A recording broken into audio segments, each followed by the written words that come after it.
চাই না মেয়ে তুমি অন্য কার হও।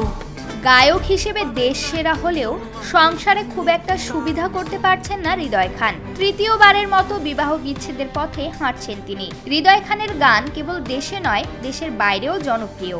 দেশি এবং ভারতীয় বাংলা সিনেমায় তার গানের ব্যবহারেরও নজির আছে।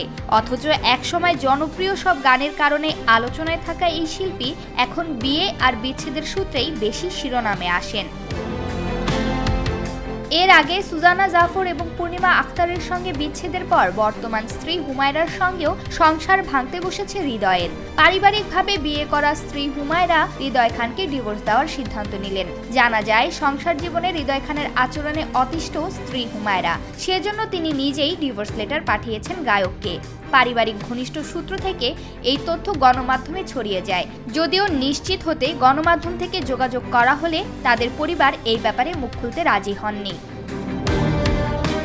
গণমাধ্যম থেকে হৃদয়ের সঙ্গে যোগাযোগ করা হলে তিনি সরাসরি এড়িয়ে যান। ইতিবাচক বা নেতিবাচক কোনো ইঙ্গিত দেননি তিনি। তবে ব্যাপারটি এড়িয়ে যাওয়ায় সত্য হওয়ার ধারণা করা যাচ্ছে। হৃদয় খানের বাবা পরিচালক রিপন খানও এই ব্যাপারে কিছু না জানার কথা গণমাধ্যমকে জানান। তিনি আরও বলেন, ছেলে হৃদয়ের সঙ্গে আলোচনা না হওয়ায় তার কাছে কোনো তথ্য নেই। যদিও বিচ্ছেদ এখন আর হৃদয় খানের কাছে নতুন কিছু নয়, তবুও বিনোদন অঙ্গনের হওয়ায় তারকা ভক্তদের আগ্রহের পারদ সবসময় তুঙ্গেই থাকে। তাই গায়কের আপত্তি থাকা সত্ত্বেও নেটিজেনদের মধ্যে হৃদয়ের বিচ্ছেদ নিয়ে আলোচনা থামছে না।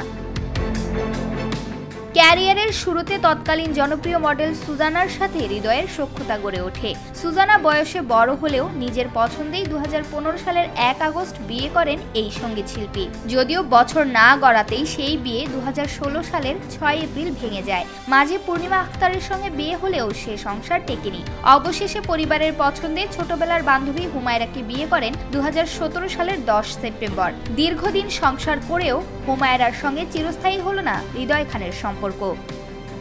প্রমা কান্তা কোয়েল, বার্তা 24।